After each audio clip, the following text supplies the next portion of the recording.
Shalom semuanya.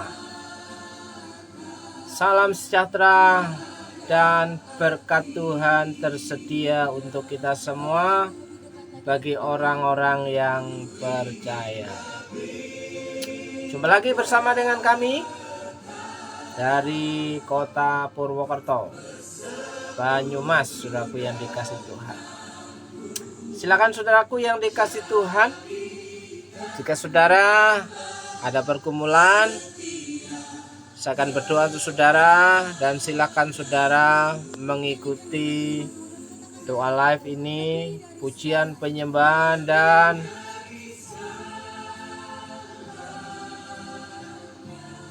renungan firman Tuhan, saudaraku yang dikasih Tuhan. Selamat bergabung bersama dengan kami.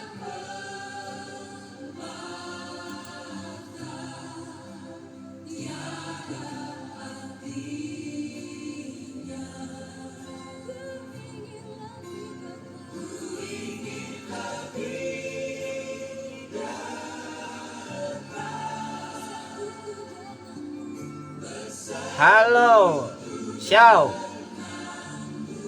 Apa kabar?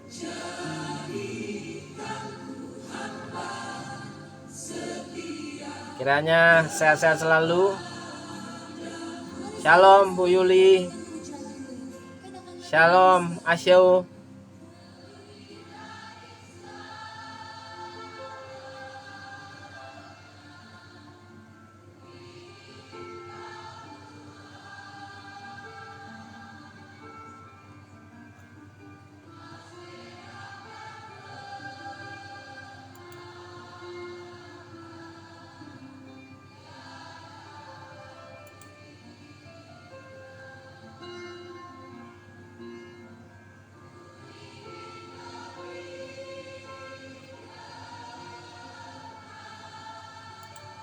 Sambil menunggu teman-teman yang lain untuk bergabung, silakan saat teduhnya secara pribadi di tempat saudara masing-masing.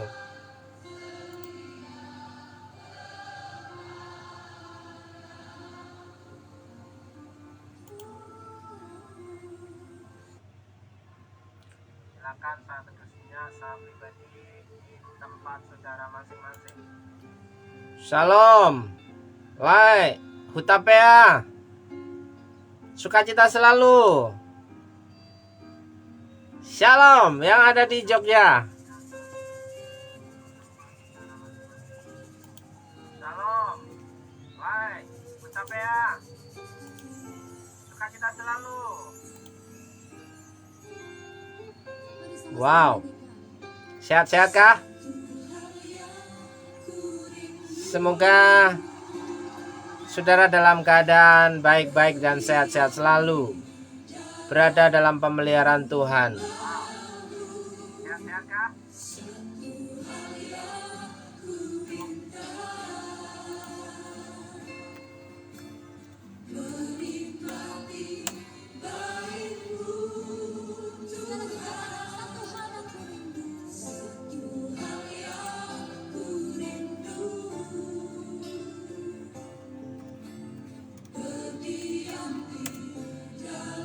Tetap semangat dalam menjalani hari-hari yang kita lalui bersama dengan Tuhan.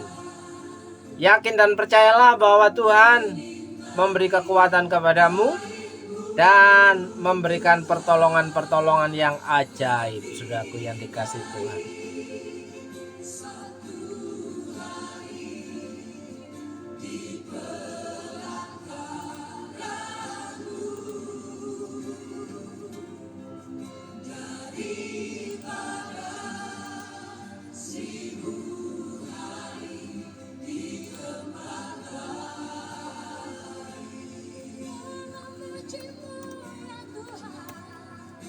Memujimu, menyembahmu, Kau Allah yang hidup, dan menikmati mau kemurahan.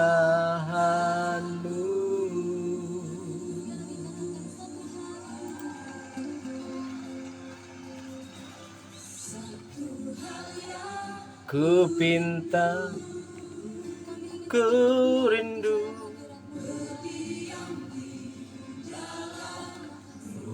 rumahmu. Satu. Salam Pak Victor. Sudah ada di rumahkah? Bait-Mu Tuhan, baik satu hari pelataran-Mu daripada 1000 hari di tempat lain.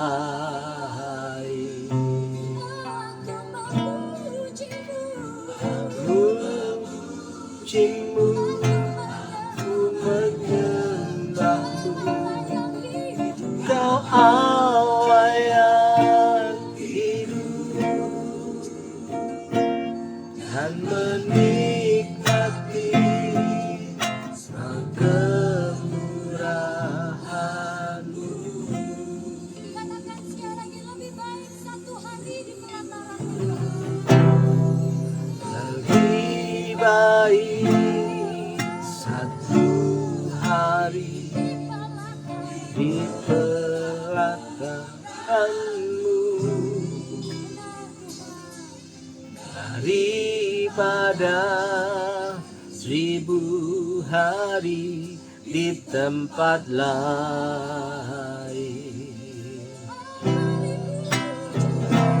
Ku memuji-Mu, aku menyembah-Mu, Kau Allah yang hidup,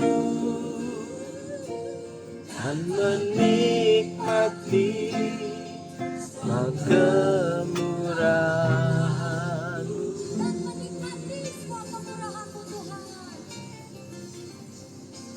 Dan menikmati semua Dan kemurahan-Mu. menikmati semua kemurahan-Mu.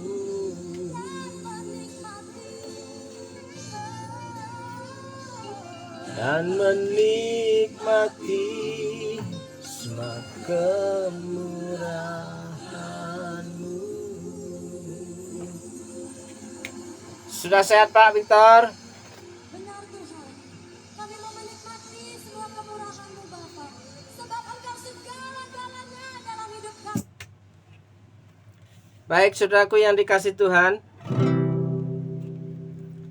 setiap kita diberi kesempatan yang sama oleh Tuhan untuk menikmati berkat kemurahan-Nya setiap hari. Menghirup udara, menghirup oksigen, menikmati matahari, ya, menikmati siang, menikmati malam. Setiap kita punya kesempatan yang sama di hadapan Tuhan.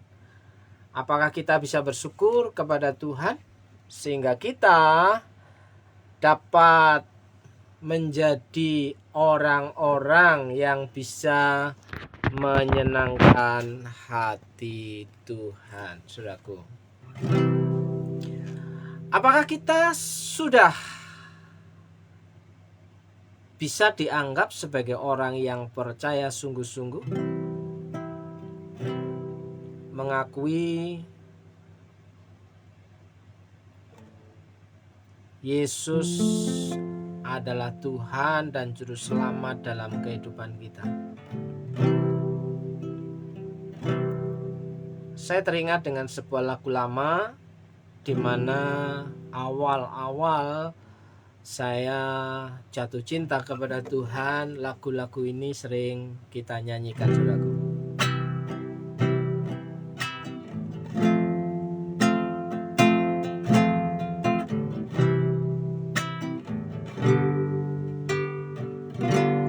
Yesus Tuhan dan Allah kami,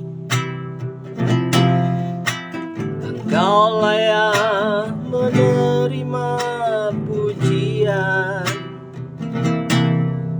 hormat dan kuasa sebab Kau telah ciptakan segalanya.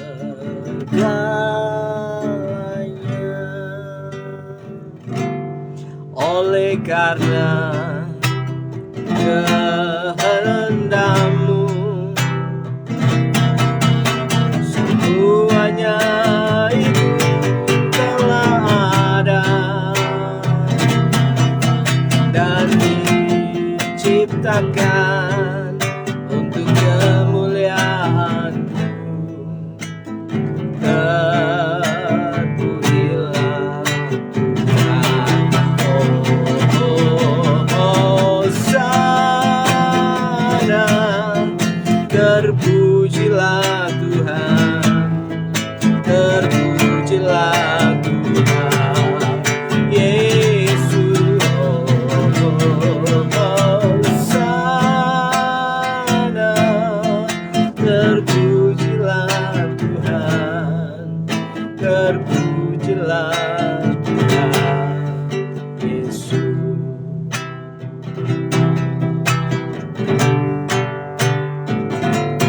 Yesus Tuhan dan Allah kami, Engkau layak menerima pujian, hormat dan kuasa, sebab Kau telah ciptakan segalanya.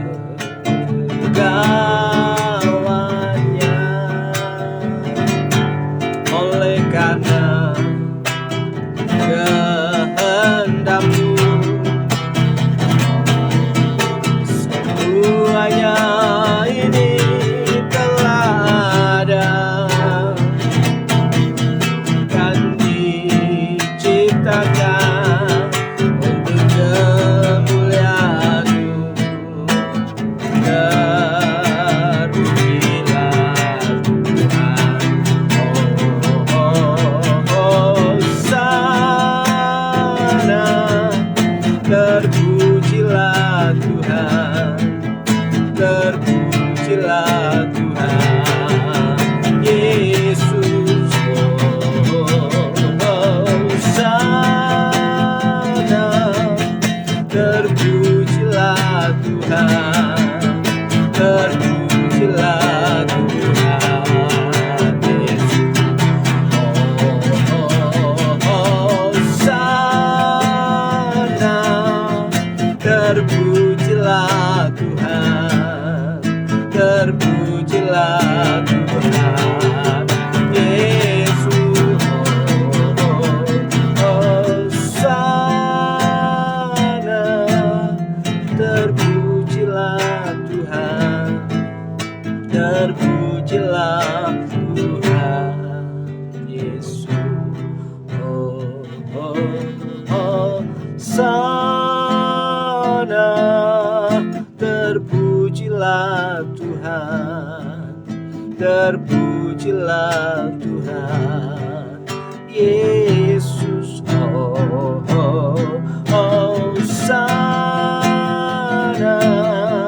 Terpujilah Tuhan, terpujilah Tuhan Yesus.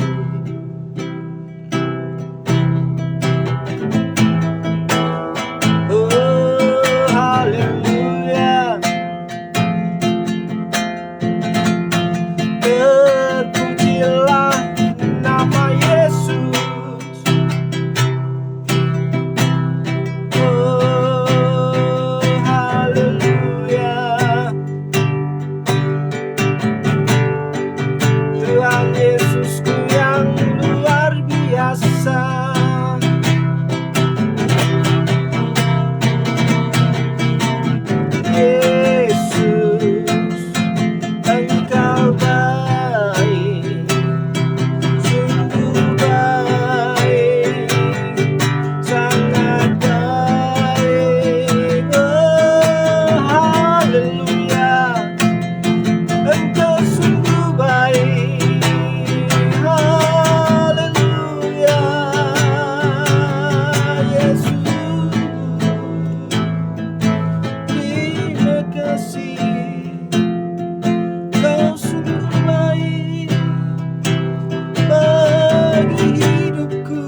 Terima kasih Yesus, terima kasih Tuhan, Kau sungguh baik Tuhan. Oh haleluya.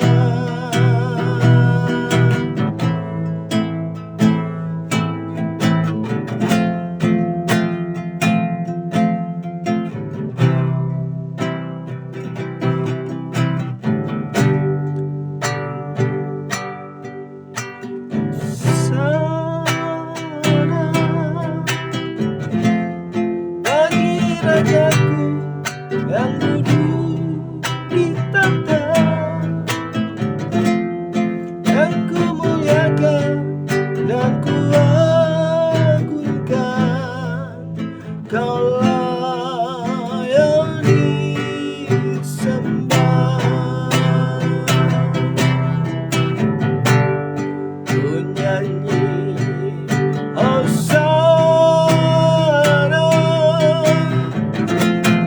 bagi rajaku yang duduk di tahta, aku muliakan dan ku agungkan, Kau layak disembah. Haleluya, haleluya.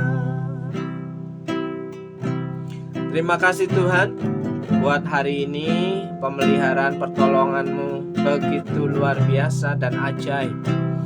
Pertolongan-Mu sungguh-sungguh luar biasa. Pemeliharaan-Mu sungguh-sungguh luar biasa Tuhan. Dan kami percaya Engkaulah tetap Tuhan dan Allah kami. Tidak ada satupun yang dapat menghalangi kami untuk dapat mempercayai Engkau. Dan kami bersyukur hari ini kami mau dengar-dengaran akan firman-Mu.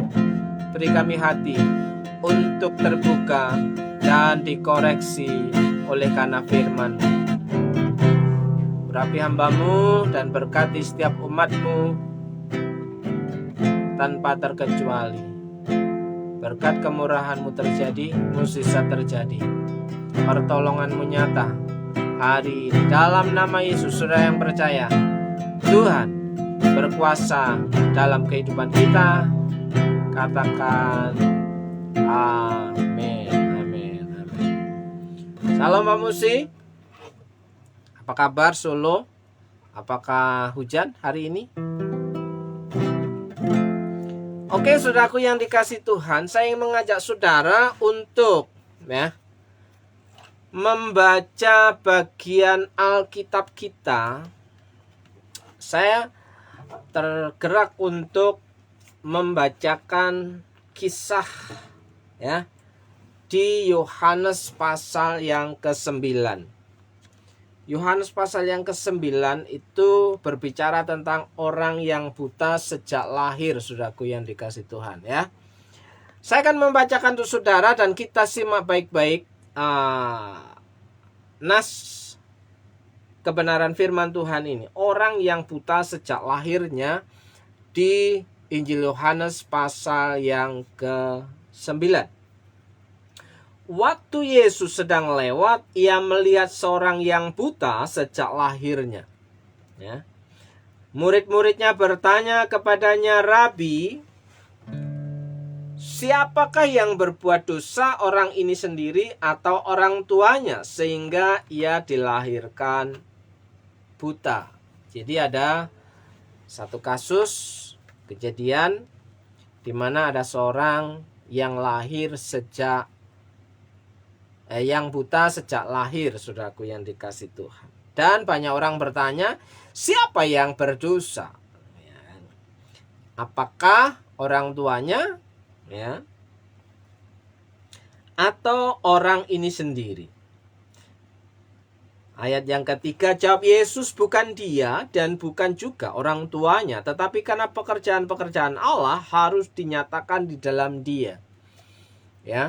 Bukan orang tuanya yang berdosa, kata Yesus, dan bukan juga dia yang berdosa, melainkan untuk menyatakan pekerjaan-pekerjaan Allah yang harus dinyatakan sebagai kabar baik bagi orang-orang buta, saudaraku yang dikasih Tuhan.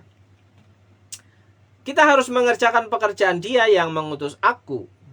Perhatikan kata kita, saudaraku.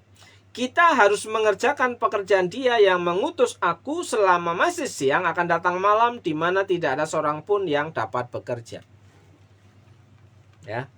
Kita, saudara dan saya, ya, punya panggilan untuk mengerjakan pekerjaan Bapa.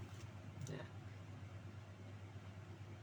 Selama aku di dalam dunia, aku terang dunia. Akulah terang dunia. Setelah ia mengatakan semuanya itu, ia meludah ke tanah dan mengaduk ludahnya itu dengan tanah, lalu mengoleskannya pada mata orang buta tadi. Ya, yang dikerjakan Tuhan Yesus adalah meludah ke tanah, mengaduk-ngaduk tanah itu yang sudah ada ludahnya, saudaraku, dan mengoleskannya pada mata orang buta tadi. Secara logis itu tidak masuk akal. Ya kan? Debu tanah yang kotor, ya, dioleskan yang bersama dengan ludah, ya, di mata orang yang buta tadi. Ya. Dan berkata kepadanya, pergilah, basuhlah dirimu dalam kolam Siloam. Siloam artinya yang diutus. Maka pergilah orang itu, ia membasuh dirinya, lalu kembali dengan matanya sudah melek. Tanpa banyak pertanyaan, tanpa banyak perkataan, pengemis buta tadi melakukan tindakan seperti apa yang diperintahkan oleh Tuhan Yesus. Dan akibatnya meleklah mata si pengemis buta itu. Tetapi tetangga-tetangganya dan mereka yang dahulu mengenalnya sebagai pengemis berkata, bukankah dia ini yang selalu mengemis? Heboh. Tetangga-tetangganya pada heboh. Ya. Bertanya-tanya, bukankah dia ini pengemis yang buta itu? Ada yang berkata, benar, dialah ini. Ada pula yang berkata, bukan, tetapi ia serupa dengan dia. Orang itu sendiri berkata, benar, akulah dia. Ya, benar, akulah dia. Mulai bersaksi, akulah si pengemis buta itu. Ya, berkata-kata, menjawab apa yang dipertanyakan oleh tetangga-tetangganya yang selama ini mengenalnya sebagai pengemis buta, saudaraku yang dikasihi Tuhan. Kata mereka kepadanya, bagaimana matamu menjadi melek? Jawabnya, orang yang disebut Yesus itu mengaduk tanah.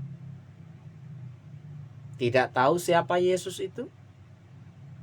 Tapi ketika mendengar perkataan Yesus, ia mengerjakannya dengan segera. Orang yang disebut Yesus itu mengaduk tanah, mengoleskannya pada mataku dan berkata kepadaku, pergilah ke Siloam dan basuhlah dirimu. Lalu aku pergi dan setelah aku membasuh diriku, aku dapat melihat.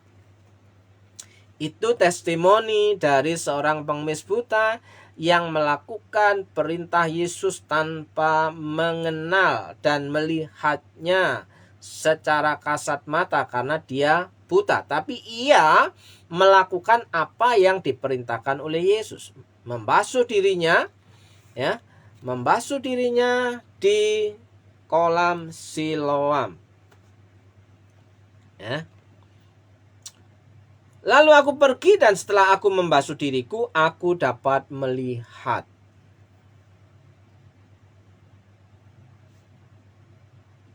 Tindakan yang tepat di situ mengakibatkan, membuahkan hasil, saudara. membuahkan mukjizat. Ya. Maka meleklah dia, melihatlah dia. Lalu mereka berkata kepadanya, "Di manakah dia?" Jawabnya, "Aku tidak tahu." I don't know. Ya. Aku tidak tahu. Karena pada waktu berjumpa dengan Yesus, dia masih buta. Dan dia meninggalkan Yesus pergi ke kolam Siloam. Dan tidak tahu di mana Yesus. Lalu mereka membawa orang yang tadinya buta itu kepada orang-orang Farisi. Tetangga-tetangganya membawa si buta, si pengemis buta yang sudah melek karena perintah Yesus untuk membasuh dirinya di kolam Bethesda, dibawalah kepada orang-orang Farisi, ahli-ahli agama, saudaraku yang dikasih Tuhan. Ya. Adapun hari pada waktu Yesus mengaduk tanah dan memelekkan mata orang itu adalah hari Sabat. Perhatikan baik-baik. Hari Sabat di situ adalah hari yang sangat sakral bagi orang-orang Yahudi, apalagi di hadapan orang-orang Farisi. Ya, semuanya akan dikalkulasi, semuanya akan dihitung. Ya, ada hukumnya, ya, ada syariatnya tentang hari Sabat, apa yang boleh dilakukan dan apa yang tidak boleh dilakukan. Saudaraku yang dikasih Tuhan. Ya. Karena itu orang-orang Farisi pun bertanya kepadanya, "Bagaimana matanya menjadi melek?" Jawabnya, "Ia mengoleskan adukan tanah pada mataku, lalu aku membasuh diriku dan sekarang aku dapat melihat." Sekali lagi, ya, si pengemis buta yang sudah dapat melihat karena percaya apa yang dikatakan oleh Yesus, bersaksi di hadapan orang-orang Farisi yang tadinya ia bersaksi kepada para tetangga-tetangganya, saudara. Ya. Maka kata sebagian orang-orang Farisi itu, "Orang ini tidak datang dari Allah sebab ia tidak memelihara hari Sabat." Ya, langsung ada punishment. Ya, orang yang tidak memelihara hari Sabat bukan datang dari Allah. Ya. Selanjutnya, sebagian pula berkata, "Bagaimanakah seorang berdosa dapat membuat mukjizat yang demikian?" Sebagian yang lain, ya, punya argumen bahwa yang dapat melakukan mukjizat adalah orang yang datangnya dari Allah, saudaraku yang dikasih Tuhan. Maka timbullah pertentangan di antara mereka. Yang sepihak sebelah tidak percaya, namun yang pihak sebelah lainnya percaya. Masing-masing punya argumentasi, saudaraku yang dan masing-masing juga ahli kitab. Karena mereka adalah orang-orang Farisi, ahli-ahli Taurat, saudaraku yang dikasih Tuhan. Lalu kata mereka pula kepada orang buta itu, "Dan engkau, apakah katamu tentang dia? Karena ia telah memelekkan matamu." Jawabnya, "Ia adalah seorang nabi." Pengenalan pertama, si pengemis buta yang hanya mendengar perkataan Yesus dan tahu Yesus dari kata orang karena ia masih buta pada waktu ia berjumpa Yesus.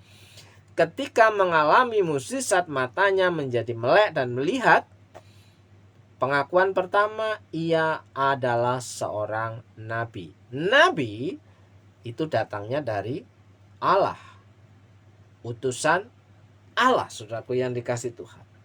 Tetapi orang-orang Yahudi itu tidak percaya bahwa tadinya ia buta dan baru dapat melihat lagi sampai mereka memanggil orang tuanya. Masih kurang percaya, saudaraku yang dikasih Tuhan. Ya.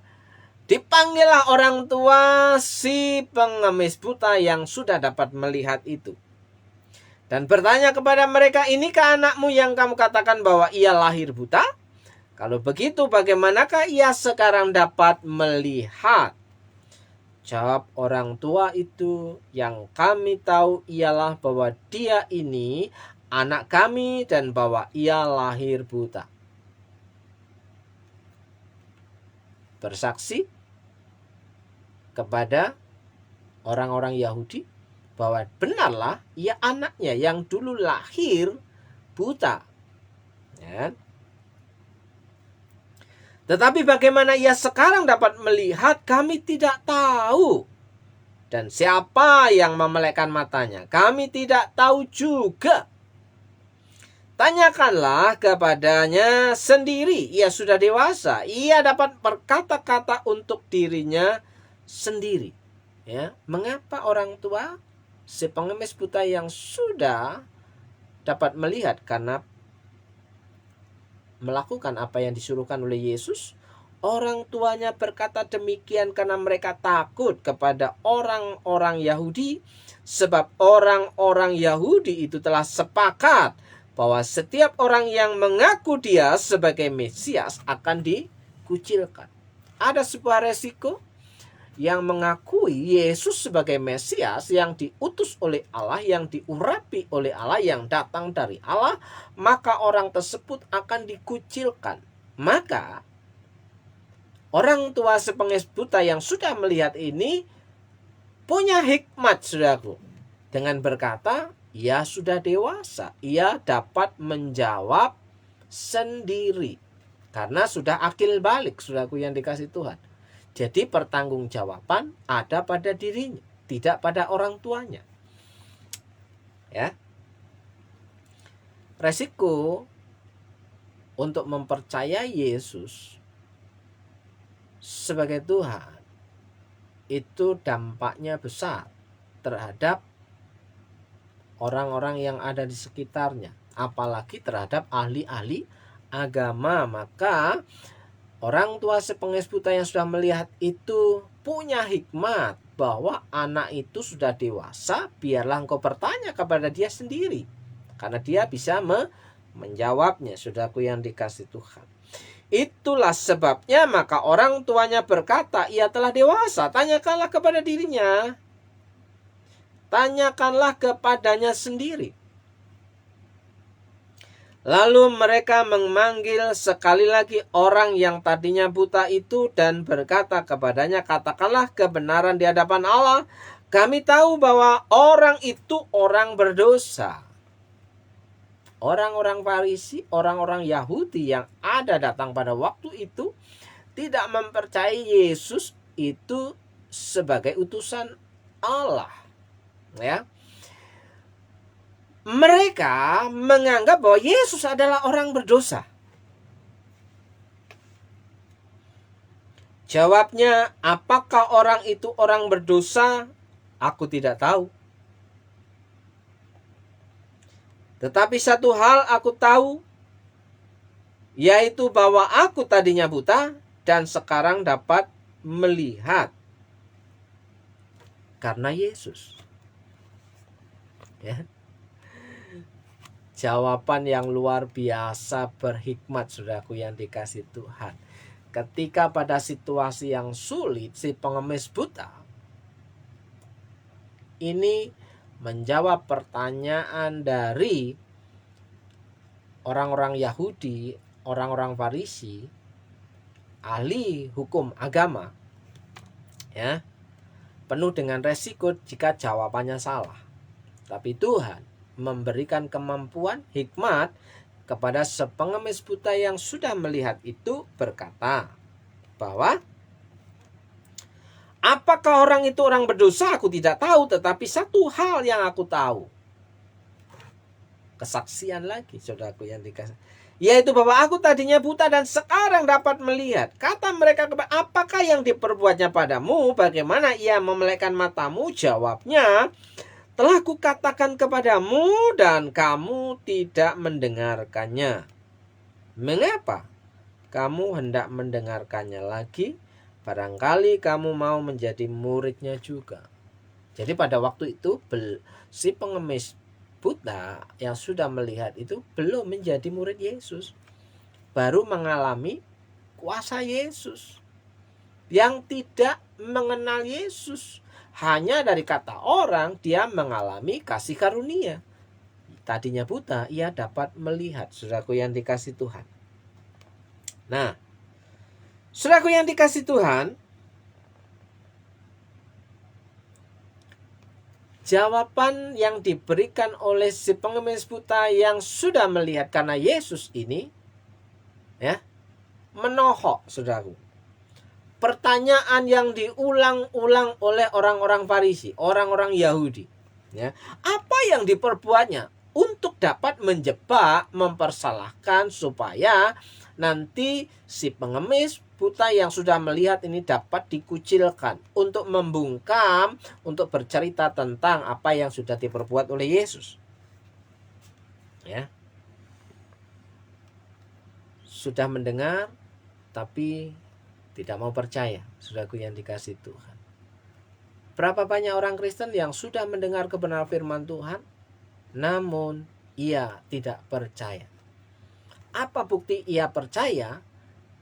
Dengan perkataan Tuhan melalui firman-Nya.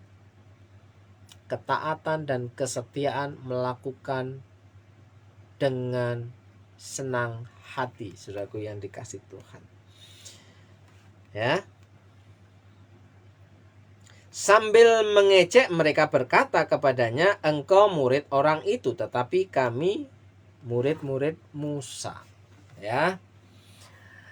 Orang-orang Farisi, orang-orang Yahudi adalah orang-orang yang mengaku dirinya sebagai murid-muridnya Musa, yang memegang prinsip hukum Taurat dan tafsiran-tafsirannya, saudaraku yang dikasih Tuhan. Kami tahu bahwa Allah telah berfirman kepada Musa, tetapi tentang dia itu kami tidak tahu dari mana ia datang. Ya.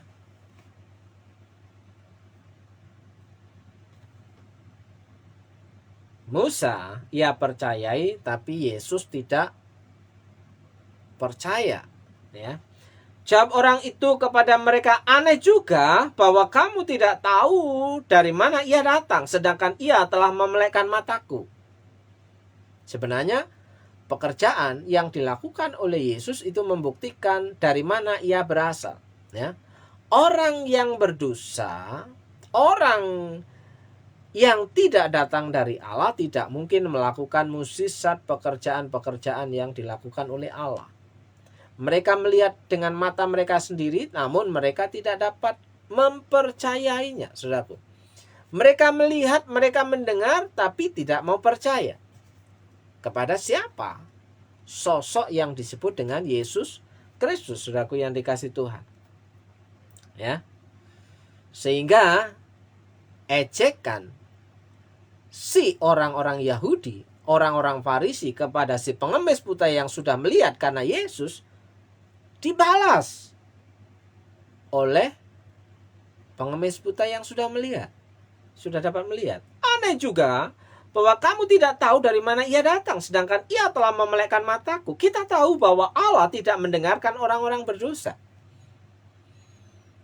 Yang orang-orang Yahudi percayai bahwa orang-orang berdosa, doanya tidak mungkin didengar oleh Allah, melainkan orang-orang yang saleh dan yang melakukan kehendaknya. Artinya yang dapat melakukan mukjizat adalah orang-orang yang diutus oleh Allah, saudaraku yang dikasih Tuhan. Itu satu bukti bahwa utusan Tuhan melakukan pekerjaan yang diutus oleh Allah. Mukjizat terjadi. Dari dahulu sampai sekarang tidak pernah terdengar bahwa ada orang yang memelekkan mata orang yang lahir buta. Belum ada pernah kesaksian bahwa orang yang lahir buta dapat dicelikkan, dapat melihat, dapat diobati, saudaraku yang dikasih Tuhan. Jikalau orang itu tidak datang dari Allah, ia tidak dapat berbuat apa-apa. Jawab mereka, engkau ini lahir sama sekali dalam dosa, dan engkau hendak mengajar kami. Tersinggunglah mereka. Saudaraku yang dikasih Tuhan, ya, merasa diajari oleh seorang pengemis. Padahal mereka adalah orang-orang terhormat. Ya, pengajar-pengajar di bait Allah, orang-orang Farisi, ahli-ahli Taurat, orang-orang terkemuka, saudaraku. Ya.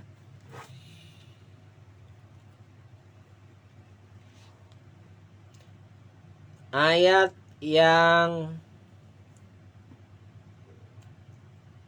ke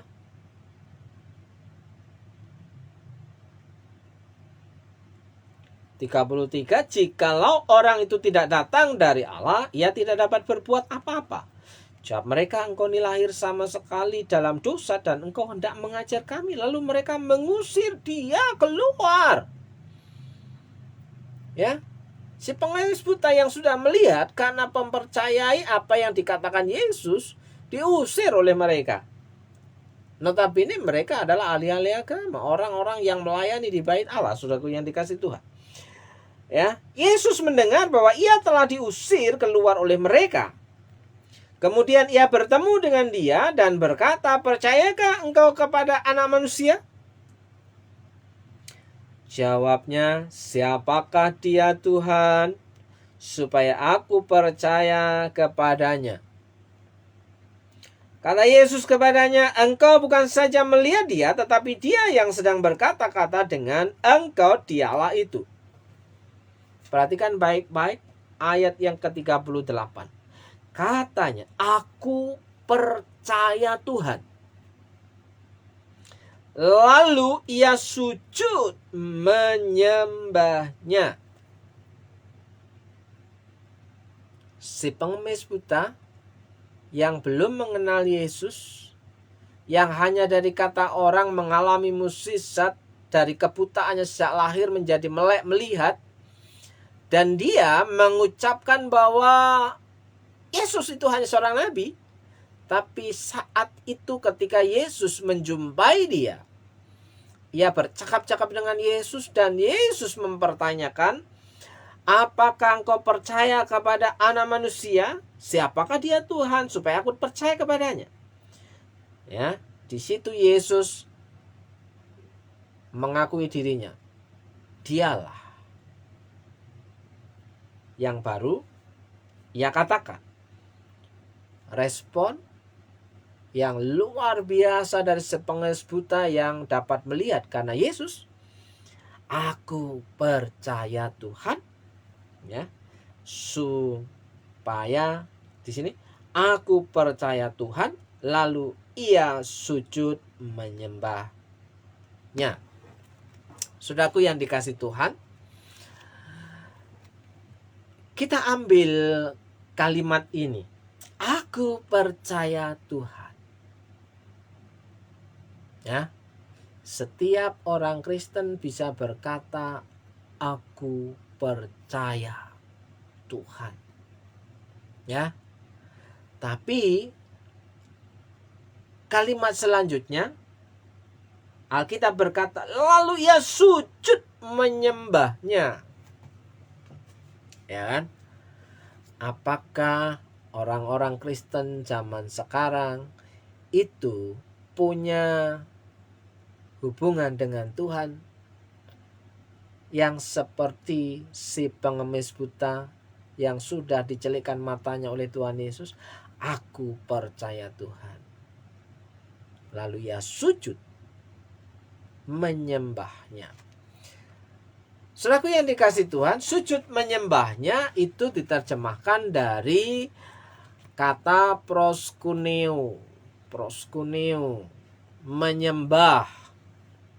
Ya, sujud menyembah, di mana orang sujud menyembah itu, ya, meletakkan kepalanya di bawah kaki orang yang ia sujud. Saudaraku yang dikasih Tuhan, sampai jidatnya menyentuh tanah. Apa artinya sujud menyembah? Apa artinya proskuneo? saudaraku yang dikasih Tuhan. Sujud menyembah kepadanya. Sujud menyembah kepada Yesus. Ya. Ketika ia berani, aku percaya Tuhan, maka ia sujud menyembahnya. Ya. Delosor di bawah kaki Tuhan. Artinya apa? Kepala memiliki makna adalah mahkota. Jika mahkota itu sampai ya tersungkur menyentuh tanah, berada di depan kaki Yesus, itu artinya ia merendahkan dirinya serendah-rendahnya di hadapan Tuhan. Ya. Membuang harga dirinya. Menjatuhkan harga dirinya. Bagaimana dengan kita sebagai orang Kristen zaman now? Apakah kita datang kepada Tuhan mengakui aku percaya Tuhan Yesus? Apakah kita juga berlaku sama seperti pengemis buta yang sudah disembuhkan dapat melihat itu oleh Tuhan Yesus? Ya, merendahkan dirinya serendah-rendahnya di hadapan Tuhan. Artinya apa? Membuang harga dirinya di hadapan Tuhan, menjatuhkan harga dirinya di hadapan Tuhan. Sujud, ya. Taat dan setia. Saudaraku yang dikasih Tuhan, banyak hari-hari ini orang berkata, aku percaya kepada Tuhan, ya, sumber pertolonganku adalah Tuhan. Tapi sulit menjumpai orang-orang yang setia. Orang baik banyak, tapi sulit menjumpai orang-orang yang setia. Saudaraku yang dikasih. Orang-orang yang setia itu adalah orang-orang yang taat. Karena orang yang percaya kepada Yesus itu sujud menyembahnya. Worshipper namanya. Proskuneo, ya. Orang-orang yang meletakkan hidupnya di bawah kaki Tuhan. Apakah kita berada pada posisi itu, saudaraku yang dikasih Tuhan? Nah, yang buta aja bisa dicelikkan oleh Yesus. Satu kasus. Orang-orang Farisi, orang-orang Yahudi, ahli-ahli agama mendengar, melihat apa yang diperbuat Yesus, mereka tidak percaya. Ya kan? Ada sebagian percaya, tapi tidak taat. Ya. Tidak mempercayai Yesus adalah Tuhan. Mereka tetap pada pendirian pertama. Kalau mempercayai, mereka akan melepaskan jabatannya sebagai ahli Taurat, orang-orang Farisi, karena mempercayai Yesus. Saudaraku yang dikasih Tuhan. Nah, saudaraku yang dikasih Tuhan, perenungan kita hari ini adalah, siapakah kita di hadapan Tuhan? Apakah kita adalah seorang penyembah? Siapakah saudara hari-hari ini? Apakah saudara benar-benar percaya kepada Yesus sebagai Tuhan dan Allah kita? Saudaraku, seperti lagu yang kita nyanyikan, saudaraku yang dikasih Tuhan.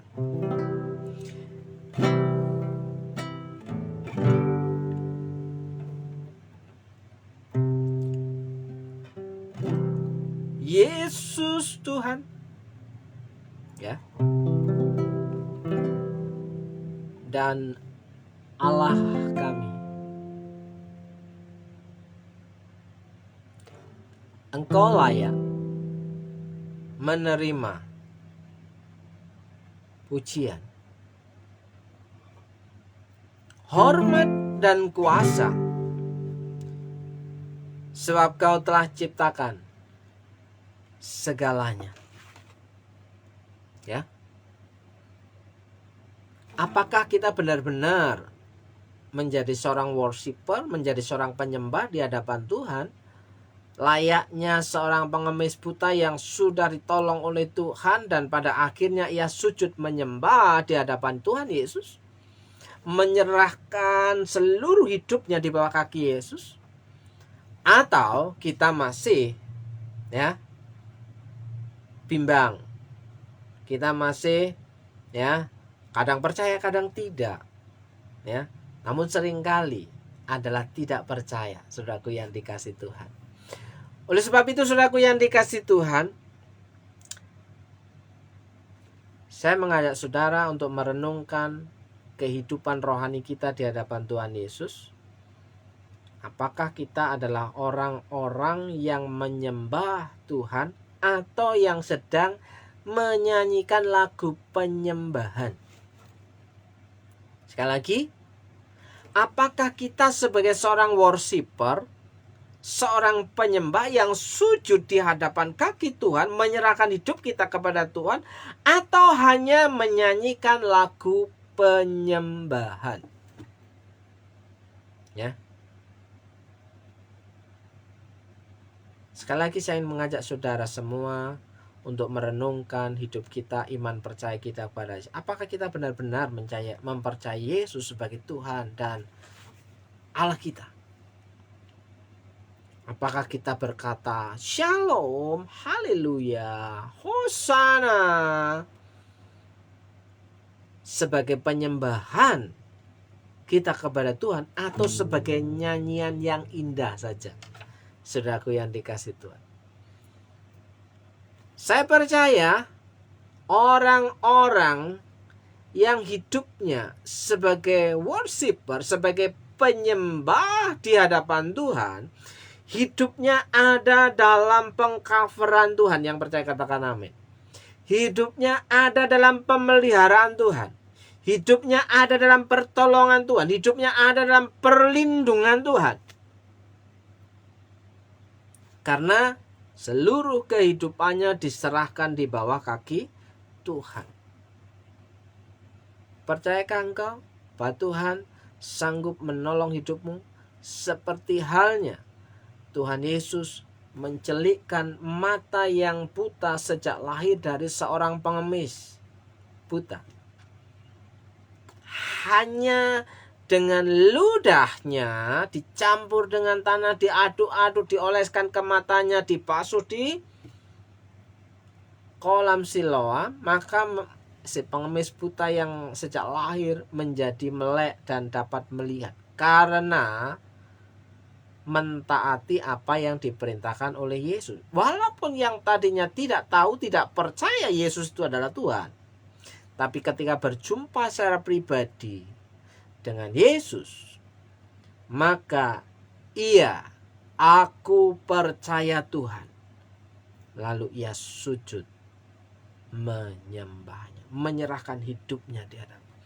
Saya mengajak saudaraku untuk berserah kepada Tuhan. Berserah itu segala sesuatu yang terjadi dalam hidup saudara, percaya bahwa Tuhan punya rencana yang sempurna. Tuhan punya rencana yang ajaib, sehingga hari ini kita melihat fakta, tapi dengan iman kita mempercayai Tuhan sudah menyediakan jawaban. Karena Yesus adalah jawabannya. Saya berdoa untuk saudara, siapapun saudara yang masih ragu-ragu, yang masih bimbang, yang mungkin berada di antara ada dan tiada posisi imannya, saya mau berdoa untuk saudara, kiranya engkau dikuatkan hatimu, imanmu, percayamu kepada Yesus, bahwa Yesuslah Tuhan dan Juru Selamat dalam kehidupanmu. Dalam berkat nama Yesus, engkau yang sedang bergumul, yang sedang mengalami kekhawatiran, ketakutan, percayakan hidupmu kepada Yesus. Sujudlah dan menyembahlah kepadanya, maka pertolongan Tuhan akan terjadi padamu. Mukjizat itu masih ada. Dalam berkat nama Yesus, engkau yang sedang sakit, engkau yang sedang lemah tubuh, percaya Dialah tabib yang ajaib. Dia yang akan menyembuhkanmu, memulihkanmu, dan menyehatkanmu. Dalam berkat nama Yesus, engkau yang bergumul dengan hidupmu, pekerjaanmu, rumah tanggamu, percayalah, pertolongan Tuhan datang segera. Dalam berkat nama Yesus, saudara yang percaya, Yesuslah jawaban satu-satunya yang dapat diandalkan. Yang percaya katakan amin. Amin. Shalom semuanya. Saya selalu berdoa untuk saudara, siapapun saudara yang dengan hati yang terbuka, saya percaya Tuhan mendengar jeritan hatimu dan doamu dijawab oleh Tuhan. Shalom Mas Supri, shalom Cik Diana, shalom untuk Lampung. Shalom, jumpa lagi di lain kesempatan dan waktu yang sama. Tuhan Yesus memberkati. Haleluya, haleluya.